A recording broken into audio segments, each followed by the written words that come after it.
Merry Christmas! It's officially Vlogmas! Hello!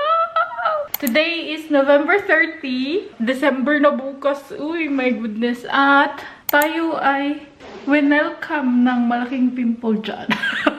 Papunta pala kami ngayon kay Uma dahil manggo-grocery kami today. Uy, kailangan kong gumawa ng 4 to 5 videos dahil next week wala ako dito sa bahay. Nandun ako kay Ellen at hindi ako makakapag-edit doon. For sure. Same nung nandun ako kay RC, hindi din ako nakapag-edit talaga doon sa kanila dahil ako ay nahihiyang mag-edit. Pupunta na kami, nandun si Nico. Nakabili na siya ng e-bike kahapon at mag-e-bike siya ngayon. Papunta kay Uma, tapos ako naman magsasakyan. Kasi sasakyan namin gagamitin. Makalimutan ko pala kumuha ng grocery bag. Uy! Excited ako dahil vlogmas na at hopefully talaga matapos ko yung aking vlogmas this year. Ilang years na akong nagtatry mag-vlogmas pero hindi talaga siya natutuloy. Uy. Feeling ko hindi ako magja-jacket dahil mainit naman sa labas. Alis na ako. Grabe naman to. Nag-freeze talaga siya. Uy, frozen na frozen yung sasakyan. Uy. Matatagalan ako neto dahil wala akong makita, Brad.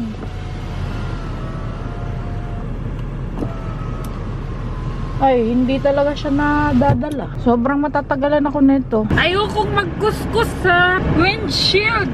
Ang lamig-lamig kaya magkuskus dyan. Hindi ko din naman abot. I think yung pagkuskus namin na doon pero kailangan ko talagang magkuskus.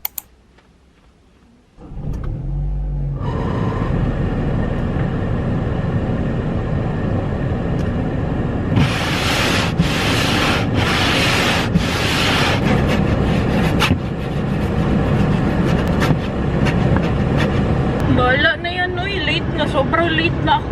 Bala na yan. Tayo ay mag-drive na. Punong-puno ng ice yung ating windshield. Ba yan? Bala na yan, uy. Uy, hindi ako makakakita. Talaga bala. Mag-open windows tayo ngayon dahil wala na akong oras. Hindi na ako pwedeng magantay pa dahil 9:30 na. 9:30 yung usapan namin na mag-grocery kami. Open window tayo ngayon. Hindi kasi namin alam na magfa-frost tonight kaya hindi namin nilagay yung sasakyan sa garage. Ayan, nag-frost pala. Sobrang kapal ng frost. Tingnan nyo. Aliw na aliw talaga ko every time na umuusok yung bibig ko. At sasabihan nila ako neto para akong baliw. Hindi pa kasi nag-drive na open yung windows. Sorry naman po, ako ay wala ng time. Ay, bakit ba ako dito dumaan? Maraming sasakyan dito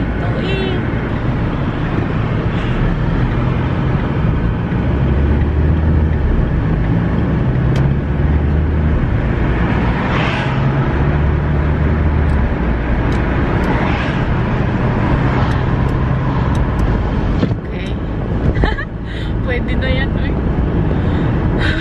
Si Nico, nandun na siguro yun sa lola niya. Nung isang araw niya pinili yung e-bike niya. Tapos, kahapon nila pinick up dahil kahapon yung distributing date. Sabi niya, itatry niya ngayon para kung merong something, hindi na niya problemahin pag pupunta na siyang work. Nag-resign si Nico sa old company niya last October. Tapos, whole November yung kanyang last month kasi meron silang kundigong freeze na 1 month. Nakapagtrabaho na si Nico dito sa company na to. Dito yun malapit sa amin. Bumalik siya dito dahil meron siya nakitang offer na mas maganda. Tapos, mas malaki din yung sasahurin niya.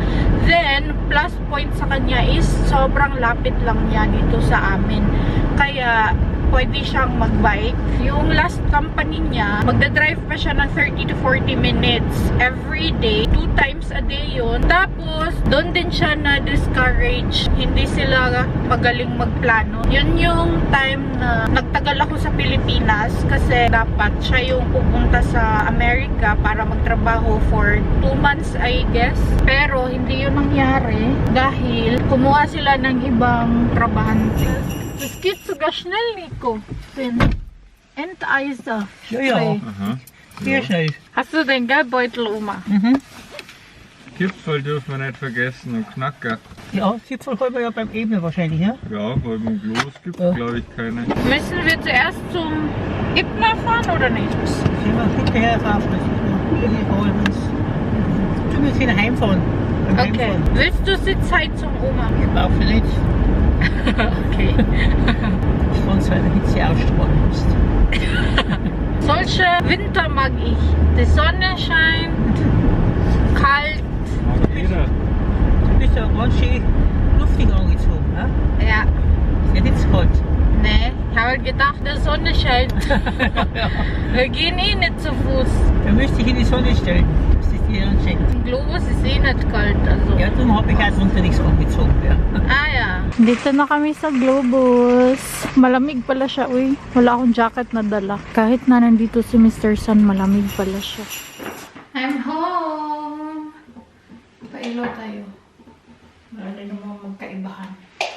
Ayun na lang. After namin sa Globus, bumili kami ng liver casamel at kinain namin yun kay Lauma.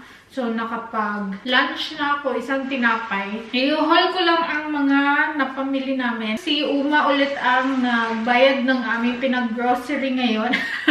Every time na nag-grocery kami kasama si Uma, siya talaga ang nagbabayad. Nag-i-insist siya na siya ang magbabayad. At nagagalit siya pag kinontra ko siya. Sinabihan ko yung biyanan kong babae, sabi niya, hayaan na lang daw namin si Uma na magbayad ng aming groceries dahil gusto niya yun.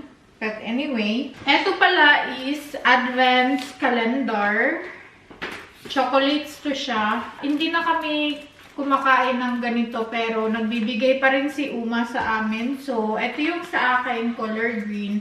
Ito kay Nico. Magbubukas ka nito everyday ng chocolate until 24 to siya. 1 to 24. Everyday mo siyang kainin. Pero kami ni Nico, since then, hindi namin yan siya nagagawa dahil nakakalimutan namin siya. At we'll see kung this time magagawa ba namin. But ako, hindi ko siya magagawa dahil 3 to 6 nasa Rottweil ako. Magkikita kami nila Ellen at saka RC. Mag-Christmas party kami doon. Excited na ako at si Ate Maiden. For the first time, makakapag-celebrate kami ng Christmas party sa bahay ni Ellen. Matagal na kami nakapag-Christmas party sa bahay nila Ate Mirly. I think na-vlog ko din yun. Hindi ko na nga din maalala kung anong year yun. Basta wala pang anak si Ellen nun. Ngayon, 2 years old na yung inaanak namin. So, matagal-tagal na. Anyway, doon sa pinabilhan namin ng liver casamel, doon sa butcher, bumili kami ng, para siyang lechong kawali. Hopefully crispy pa to. Mamaya ko naman ito bubuksan, papakita ko na lang sa inyo mamaya. Galing din pala kaming Aldi dahil bumili ako ng load ko. And then, kumuha ako ng prospect nila. Anong tawag nito? A brochure for next week's sale or kung ano yung mga anggibot nila next week. Sa Globus naman, kumuha ako ng tissue ulit. Nagkakaubusan na ng tissue dahil nga taglamig. Laging nagkakaroon ng runny nose. Lalagay ko to sa aming bedroom. And then yung isa is pang stock lang. Ito naman is sa bakery. Sumaglit kami sa bakery. Para to siya bukas. Dahil bukas will be first Advent. Ang ganap namin bukas for the first Advent is mag-bonfire kami sa garden ng Kiwi ni Nico and then mag-grill kami. Na-vlog ko na din yun once. I think once or twice ko na siya na-vlog nung nandun pa kami nakatira sa kanila. I hope makakapag-vlog ako doon. I really hope so kasi nahihiya ulit akong mag-vlog pero we'll see. Then, Kumuha si Nico ng banana para to sa kanya. Banana lang yung kinuha niya. Wala siyang kinuha ibang prutas dahil tamad yan siyang mag-arrange ng prutas para baunin niya. Di ba nga next week wala ako? Yung aking mangga hinog na. So kailangan ko itong kainin ngayon. Di ba yung lagayan ng prutas namin dito ko na naman siya nilagay. Dati doon yun. Nilipat ko na naman dito. Kasi nilagay ko doon yung candle. Pag nagluluto ako ng tuyo, sinisindihan ko yung scented candle namin. Meron din pala akong kinuha sa Aldi na garbage bag. Kasi wala na kaming garbage bag. Dalawa yung kinuha ko. Kumuha ako ng 2 eggplant dahil gusto ko siyang lutuin ngayon. I-adobo ko siya. Ngayon or bukas? Bukas pala. Bukas magluluto ako ng marami para kay Nico. Lulutuan ko siya kasi nga aalis na ako. Tuesday to Friday akong wala. So, kailangan na lutuan ko siya. Kasi pag hindi ko yan siya nilutuan, hindi din yan siya magluluto para sa sarili niya. Ito naman ang kanyang cold cut. Salami ko siya. Wait.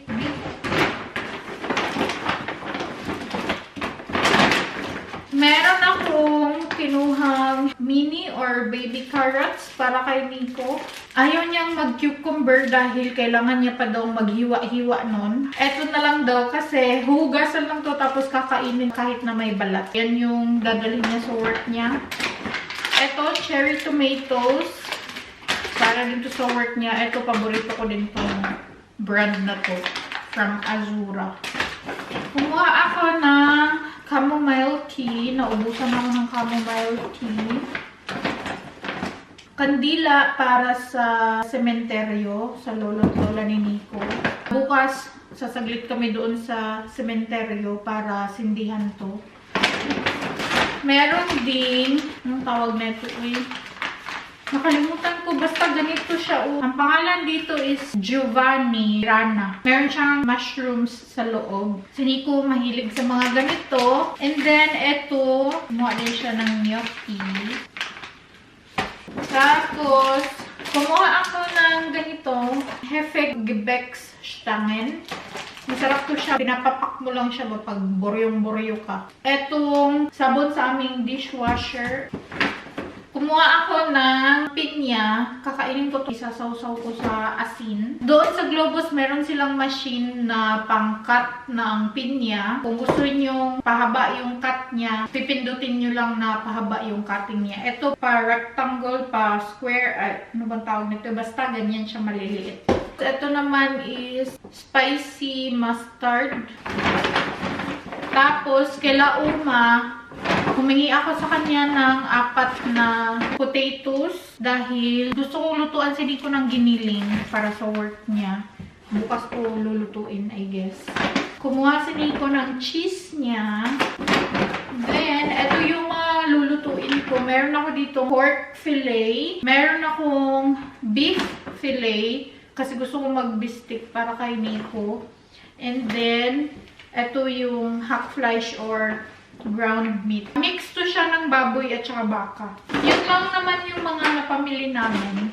Kinuntian ko lang kasi nga wala ako this week. Thank you so much, Uma. Gusto ko talaga sumali sa Vlogmas this time. So, eto lang yung aking ma-vlog. Hahatiin ko yung vlog ko for today para makagawa ako ng pang-reserva na vlogs dahil wala ako next week. So, end ko na tong vlog. Thank you so much guys for watching. I hope you enjoyed this video. Please like and share if you did. Leave a comment below. Follow me on my social media. And please don't forget to subscribe to my channel. And click the notification bell para ma-notify kayo every time na mag-upload ako ng bagong video. And I will see you guys on my next Unfiltered. Tschüss! Gute Nacht, Amping!